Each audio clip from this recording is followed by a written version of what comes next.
Good morning बेटा, आप सभी का एक बार फिर से स्वागत है आपके अपने यूट्यूब चैनल एस्कोसली एजुकेशन में। और बेटा आज हम पढ़ रहे हैं हमारी 3rd क्लास के मैथ्स का 11 चैप्टर जग्स एंड मग्स। तो बेटा इसका कुछ पोर्शन हमने पढ़ लिया है और आज पढ़ रहे हैं इसका आगे का पोर्शन। ठीक, हुज जग होल्ड्स मोर। और अब देखते हैं किसके जग में ज्यादा पानी। देखो ये दो बच्चे हैं यहाँ पे।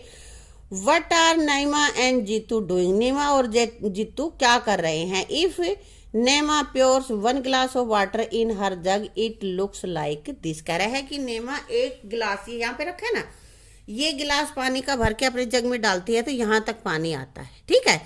नेमा thinks that she will have to pour around 3 glasses of water to fill the jug. अब वो सोचती है कि अगर एक गिलास में इतना हो गया तो मैं 3 गिलास पानी डालूंगी तो जग मेरा भर जाएगा।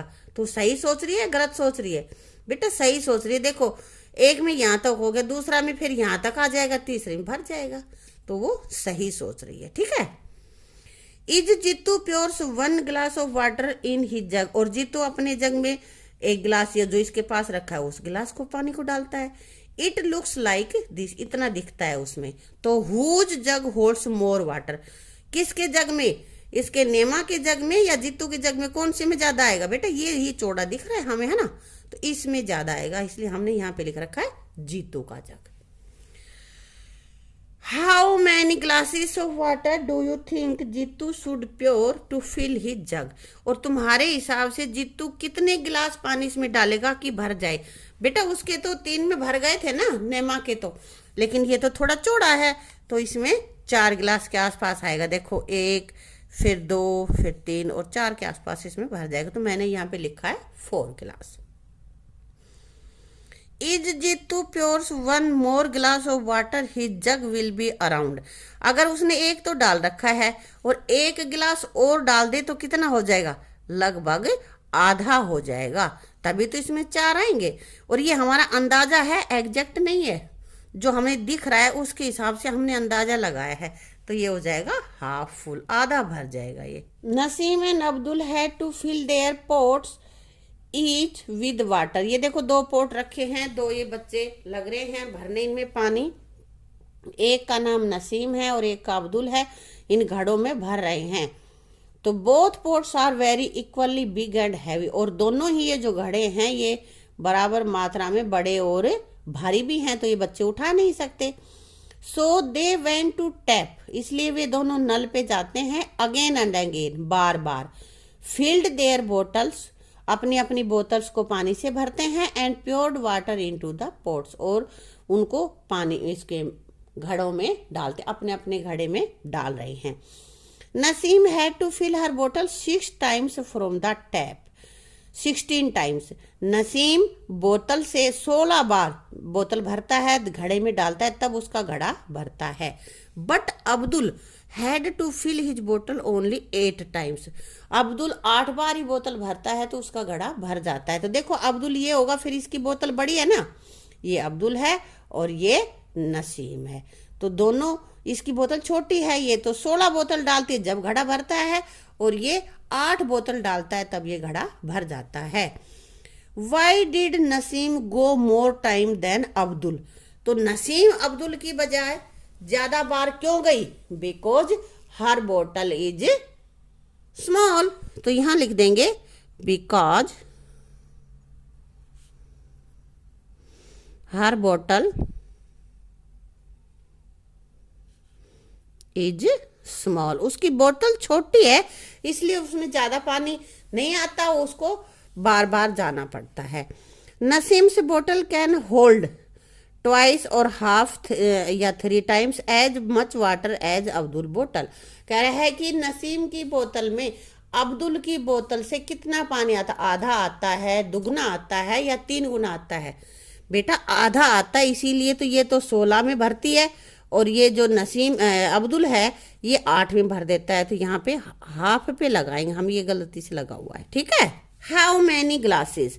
अब हमें नापना है कि ये 2 पोट हैं, इनमें ये गिलास है, गिलास भर भर के डालना है, तो किसमें कितने गिलास डालेंगे? Pot be hold 11 glass full of water. इसमें 11 आते हैं, ये पॉट बी है ना, इसमें 11 ग्लासेज आ गए बेटा। ठीक है। Pot A hold twice as much water as pot B, और ए में बी से दुगना पानी आता है, तो कितने आएंगे? How many glasses of water are needed to fill pot A, तो इसमें कितने गिलास पानी चाहिएगा? दुगना पानी है इसमें, तो क्या करेंगे? इसमें बी में 11 डले थे, तो इसमें दुगना डालना है, इसलिए 11 को हम 2 से मल्टीप्लाई कर लेंगे। 11 2 जा 22, और 22 ग्लासेस हम इस बड़े वाले पॉट में डाल लेंगे। ठीक है, अब आगे कह रहा है filling pot holes. Pot holes यहाँ पे हैं। This is a small town near Kohima, Kohima के नजदीक एक शहर है ये। There are some pot holes in the road, और रोड में कुछ होल हुए। रोड टूटा हुआ होता है तो वहां पे होते हैं ना गड्ढे, होल मीन्स गड्ढे होते हैं। बिफोर द रेन कम, बारिश आने से पहले children want to fill the holes with pebbles, और उनको बच्चे चाहते हैं कि बारिश में पानी भरे, कोई एक्सीडेंट हो उससे पहले इन गड्ढों को हम कंकर से भर दें, पत्थर ले लेके छोटे छोटे पत्थर से उनको भर दें। They bring pebbles in mugs of same size, और वो सारों ने सेम साइज का मग लिया है, और वहां पे अपने उनमें पबल्स छोटे छोटे जो पत्थर होते हैं ना, उन पत्थरों को भर के वो ला रहे हैं। Whole A gets filled with 9 mugs, A में 9 मग डले हैं, बी में 18 मग्स पबल्स डले हैं, और सी में 12 ये जो मग्स भर के उसने डाले तब वो भरे हैं। देखो 1 गड्ढा 2 गड्ढा 3 गड्ढा 4 गड्ढा ऐसे है ना, यहाँ से पत्थर वो ले लेके जा रहे हैं सारे बच्चे। ठीक है भाई, तो अब क्या कह रहे हैं? Mark A B C on the right hole of the picture. Picture में से देखो कौन सा होल ए है, कौन सा बी है, कौन सा सी है। तो जो सबसे छोटा होल तुम्हें दिखाई दे रहा है वो कौन सा होगा? जिसमें 9 मग पबल्स आए हैं, तो ये हमारा ए हो गया। ठीक है, और ये होल बी है उसमें 18 मग्स डले हैं, तो जो सबसे ज्यादा है ना, तीसरे जो सबसे बड़ा है वो वाला हमारा रहेगा गड्ढा, तो ये वाला गड्ढा बी है। यही दिख रहा है ना सबसे बड़ा, देखो इनमें दिखने में भी दिख रहा है तुम्हें। ठीक है, तो ये हमारा बी, और फिर सी बच गया ये वाला होल। ठीक है, अब ये कह रहा है which is the biggest pot holes, कौन सा सबसे बड़ा है? ये हमारा आएगा बी, क्योंकि बी में ही सबसे ज्यादा यहाँ पे पेबल्स डले हैं, कंकर डले हैं, इसलिए बी हमारा सबसे बड़ा है। If jug are use whole A gets filled with 5 jug, भाई अब मग की बजाय जग में कंकर भर के डाल रहा है, तो ए जो होल है उसमें 5 जग लगते हैं। तो अब ये कह रहा है कि भाई इसमें कितने जग लगेंगे? बी में देखो ए में 9 चाहिए, बी में 18 चाहिए, तो 9 से दुगने हैं ना ये, इसलिए तो यहाँ 5 से दुगना, तो 5 multiplied by 2 is equal to 10 jugs. ठीक है बेटा, तो इसमें 10 जग हमें चाहिएंगे बी होल को भरने के लिए। समझ में आ गया? जो जितना बड़ा गड्ढा है उसमें उतने ही ज्यादा कंकर लगेंगे। ठीक है, आ गया समझ में?